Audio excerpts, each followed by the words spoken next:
So I'm going to talk about some of the world's happiest people and the lessons they give us about being happier. But I thought I'd start out with you and maybe telling you something about yourself which maybe you didn't know. So I'm going to ask you two binary questions. One is about the quantity of life and the other one's about the quality of life. I want you to raise your hand to one of the questions. The first question I'm going to ask you is a question if you think life is long or short. Okay, I'm going to ask you to raise your hand. You can only raise your hand to one of them. Raise your hand if you think life is short. Now raise your hand if you think life is long. Okay. It's maybe a short conference.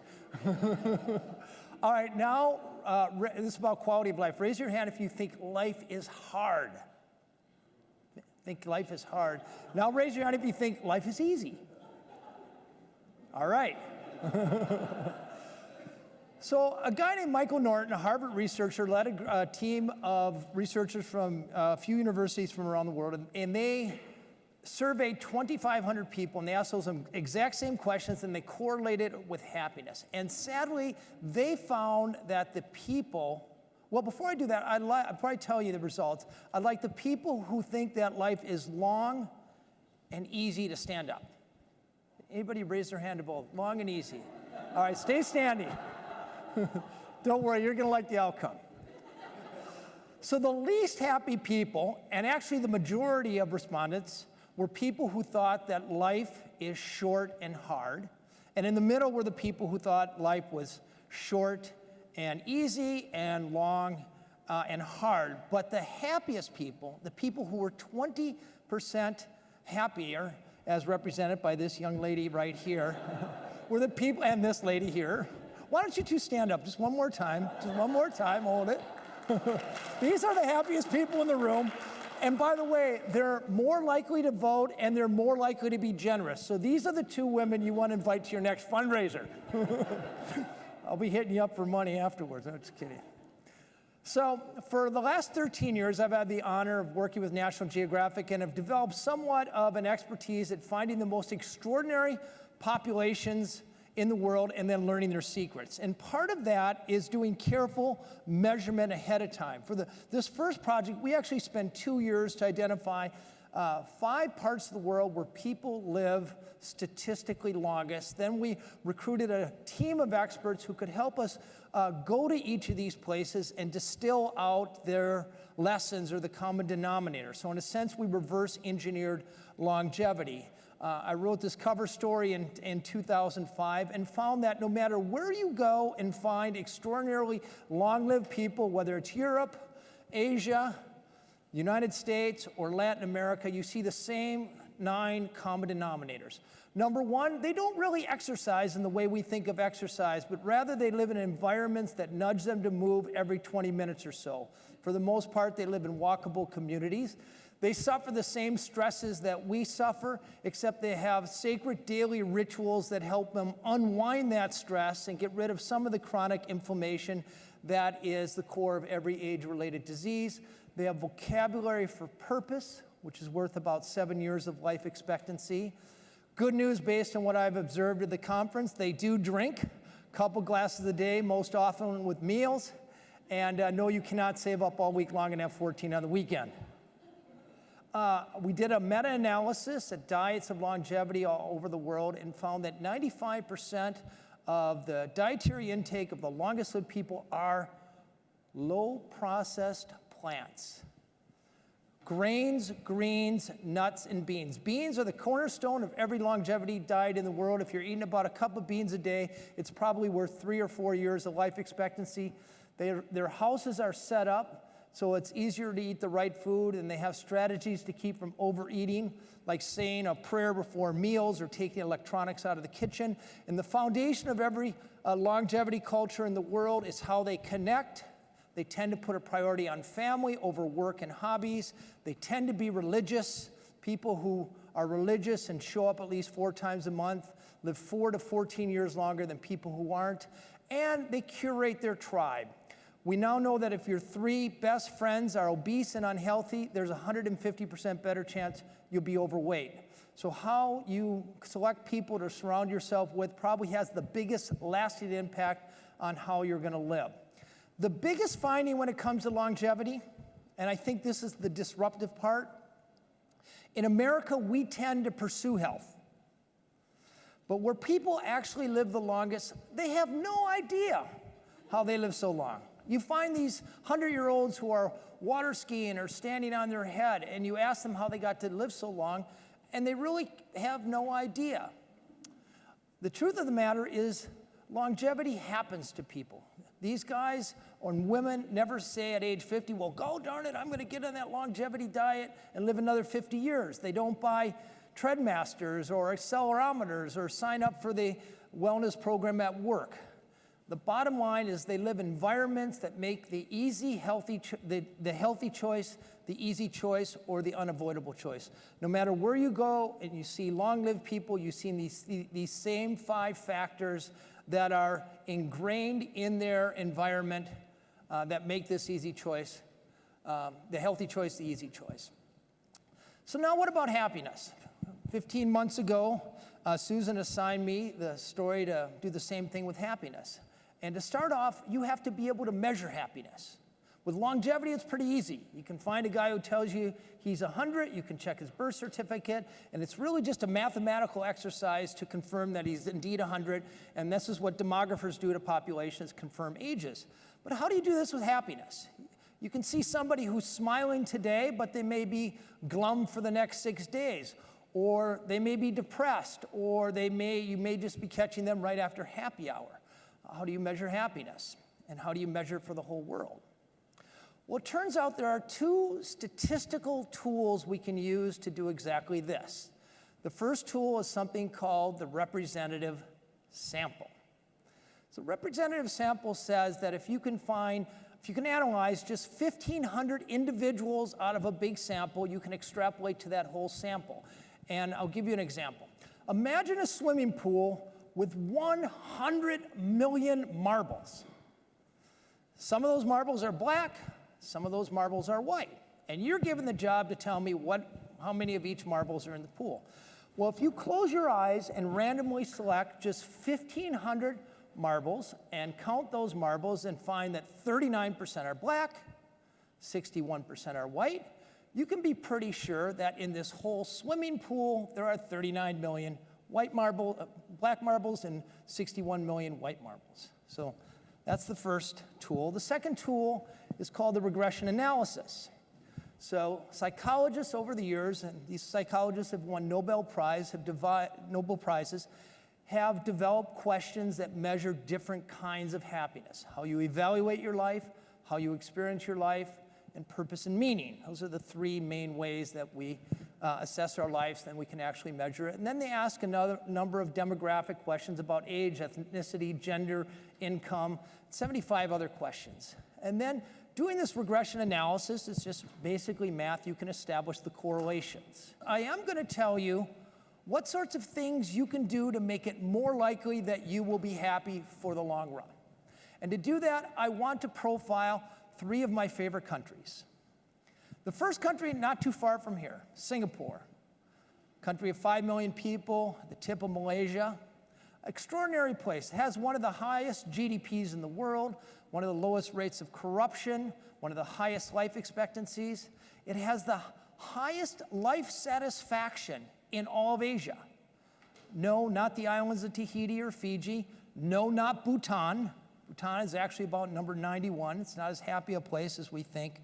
But this little island nation that's very clean, even though the island is 70 kilometers long and 20 kilometers wide, it has 256 shopping malls. It's a shopper's paradise. So the chief architect of this social experiment, Singapore is only about 50 years old, is Lee Kuan Yew. This fellow here, he's sadly passed away, but he is a Cambridge-educated lawyer who speaks the Queen's English, but supremely understands Confucian values, the values dominant in Asia. He understands the notion and the importance of respect, harmony, hard work, respect for elders. and he went about shaping a community that made it easy to live out those values. Very important. Not always easy. He inherited a country, or he took power of a country that was very ethnically diverse. About 70% were Chinese, ethnic Chinese, Han. About 13% were Indian, and about 12%, 14% rather, were Malay Muslims. So this is a recipe for ethnic strife. But interestingly, there's hardly any ethnic strife. You'll hear a few anecdotal stories, but actually it's a country that gets along very well together. How did that happen? Well, he was under Lee Kuan Yew, and his government were under a good bit of pressure to make Chinese the lingua franca, but that would favor one of the ethnic groups, and instead of doing that, he made English the lingua franca, which not only favors a fourth, it doesn't give anybody an advantage, but also was an advantage for the finance industry. He made it easy for people to buy their own homes. People who own their own homes take much better care of them. The neighborhood is nicer. Not only that, every one of the high-rises, most people live in these government high-rises, 85% or so live in these government high-rises. Every high-rise reflects the ethnic diversity of the country. So everybody, whether you're Malay, Indian, or Chinese, you live together, you eat together, you work together, your kids go to school together. There's no Indian ghetto or Malay slum. Everybody lives together. Lee Kuan Yew was very big on security, famously canes violent people and hangs drug dealers. But on the other hand, people have the security that their kids can play in the street, or a woman can walk across all of Singapore any time of day or night and not worry about being accosted. So a little bit less on the freedom scale, more on the security scale. He set up the taxation system so that if you work, you can work hard. If you want to buy luxuries, you're going to pay a tax for luxuries. But if you do any job, whether you're sweeping the streets or you're cleaning the lavatories or just selling bananas at the market, everybody's pay is topped up. Everybody has enough money to buy food, shelter, health care, and education for their kids. The ante for happiness is covered in this country. Singapore is a place that does a great job of illustrating this notion of life satisfaction. It's a place where if you favor security, if your values are conservative, if you're willing to work hard just so long as you know that there's a payoff, this is a place where people really thrive. On the other side of the planet, we found a place with a completely different kind of happiness, but every bit as important. In the highlands of Costa Rica, the Central Valley, this is the area where people have the highest positive affect. In other words, they enjoy life day to day. This is the country whose first presidents were teachers.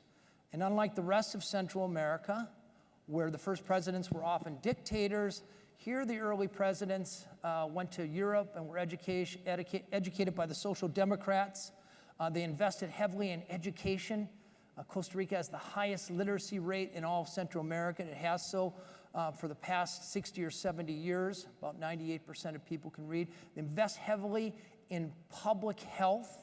As early as the 1920s, there was fresh water throughout Central America. Every man, woman, and child in the country has the right to one free visit a year from a health ambassador. This health ambassador will come into your home if you're lonely, spend some time talking to you, get your health record, take your blood pressure, check you for diabetes, screen you for depression, and catch a disease before it's a 911 problem. She'll go in the backyard, or he will go in the backyard to look for standing water. That's why there was never a big Zika outbreak in Costa Rica. They don't have big problems with dengue and malaria, and even go in the refrigerator and coach people the right way to eat. Now, we tend to think of health and happiness as two separate things, but actually they're inextricably linked.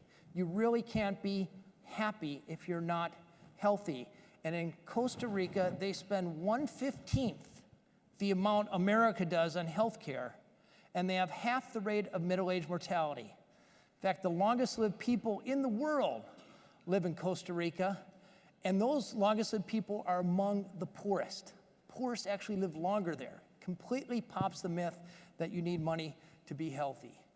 Their notion of igualdad assures that whether you're able-bodied or disabled, straight or gay, old or young, people are all afforded the same services. And it's a place where this X factor of Latin American happiness, if you control for everything else, Latin Americans are happier than any place else. Costa Rica has the best manifestation of that Latin American X factor, a factor that's favored by a population that puts huge emphasis on family, religion. No matter where you go in the world, religious people report higher levels of happiness than non-religious people, and they'll favor social interactions. The happiest people in the world socially interact face-to-face, not Facebook, not FaceTime, 6 hours a day. So what we're doing at this conference. This kind of happiness, known as positive affect, is the type of happiness that draws people who really like to seize the day and savor life over sacrificing too much today to save for tomorrow. And then I think one of the best examples of happiness in the world is here in Denmark. Denmark has most consistently topped the happiness scales for about 50 years. Several organizations measure happy. The best is Gallup. About 100 years ago, they suffered a crushing defeat. They turned inward. And this was the first country in the world to educate children of peasants. They were usually just thought of workers until about the 20th century. Here in 1850, these folk schools taught the children of farmers art appreciation and consensus and civics. And most notably, they taught girls. This is the first place in the world where girls were given an education. First place in the world to start cooperatives, which led to unions, which led to universal health care and education. In Denmark today, everybody has free education through college. In fact, you get paid to go to college. Free health care, and everybody who retires is assured a comfortable retirement. It also has the highest trust in the world. One of the biggest correlates to national happiness is trust. Do you trust each other? Do you trust the government? Do you trust the cops?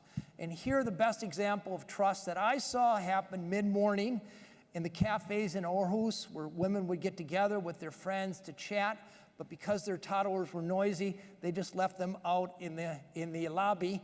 And for those crying little babies, well, they just parked them outside, which is completely natural in Denmark, but when a Danish woman tried to do this in New York City, she ended up in jail.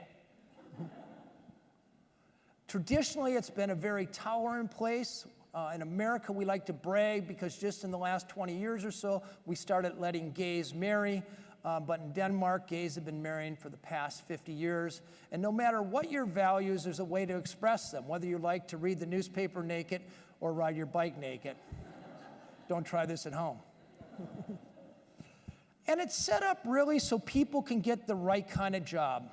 Denmark famously has the highest tax rates in the world. But on the other hand, all their needs are taken care of. So when people are deciding what they're going to do for a living, it makes no sense to favor a paycheck over a job that fuels your passion, because you're going to get taxed to the mean anyway. So here's a place where the garbage man makes as much as the lawyer. So it favors work, professions like design, furniture making, and architecture. Some of the best architects in the world are here in Denmark. And it reminds us that while we tend to think of happiness as the pursuit of joy, actually mitigating those things that cause us day-to-day stress is just as important. In Denmark, as I've said, they don't have to worry about whether or not they'll be cared for if they get sick, whether or not their kids will go to school, or whether or not they'll have a future after they retire. So, 3 different parts of the world, 3 different kinds of happiness. There's one set of factors that explain each of the 3 places, a little stronger set that explains 2. And then the sweet spot here. These 6 factors explain about 90% of human happiness. The first one, GDP, gross domestic product. Thing to remember about GDP, though, it is a blunt instrument. GDP is important for poor countries, but after you hit GDP of about $25,000 a year, or the GDP of Portugal, say, more GDP doesn't really bring much more happiness. There's diminishing marginal return. So after your country has made enough, if leaders are really interested in producing well-being and happiness, they would focus their resources on other things. I'd argue the second most important thing to focus on is healthy life expectancy. Costa Rica produces the highest healthy life expectancy per capita than any place else in the world. Generosity, which is the propensity of people to donate. Tolerance, which is the freedom to live out your values. That doesn't necessarily mean the freedom to demonstrate or cause trouble or to do drugs, but freedom to live out your values. You live in a place where social interaction is easy. There's a very big correlation, by the way, between bikeability and the happiness in a place. The most bikeable place in the world is Copenhagen, Denmark. About 50% of all trips are done on bicycles. And then the biggest, second biggest correlate is trust. Do you trust your government? Do you trust your cops? And do you trust each other? And there are policies that will favor trust over, will favor trust. So 3 types of happiness, but how do you apply them to your life? So I hired a couple researchers to do an academic review of all the available research. So we can measure 3 types of happiness: life satisfaction, how you evaluate your life; positive effect, how you experience your life; and purpose, which is more or less meaning. And there's one set of things you can do to favor each. If you're interested in life satisfaction, you work full-time and make at least $75,000 a year. If you favor day-to-day joy, you make sure you get your 7 hours of sleep. You vacation 6 weeks, which is the optimal. If purpose is important for you, you do the internal inventory and make sure you get the job you like. There's a few factors that fall in both categories. Having faith seems to be good for both purpose and life satisfaction. Volunteering is good for both experience life and purpose. And having sex twice a week is good for not only how you experience your life, but how you evaluate it. And that may be a pearl of wisdom you guys might want to take home to your wives. And then there's the sweet spot for individuals. 5 or so things we know favor all 3 types of happiness. So these are the things that will statistically make you happier. And the literature of positive psychology is full of different tricks and techniques to make you happy. But the problem with pursuing positive psychology is twofold. Number one, the intervention only works as long as you're paying attention. So as soon as you quit practicing gratitude and savoring, the effect goes away. And number two, other research shows that the harder we try to be happy, the more miserable we are. So if you really want to be happy, here's what I think you ought to do. And this is all driven by statistics. You want to shape your environment so you're more likely to be happy. So most of us live about 8 kilometers from our home and work. I call this the life radius. And there's a number of things you can do to permanently shape that environment. So I have 6 different domains here. The first one is the individual. There's not much you can do to your inner self, but there is one thing that seems to work. People who go through an intense meditation experience, like Vipassana, seem to rewire their brains for several years to be able to stay in the present more. Favors happiness. When it comes to finances, believe it or not, financial security is more important than consumption.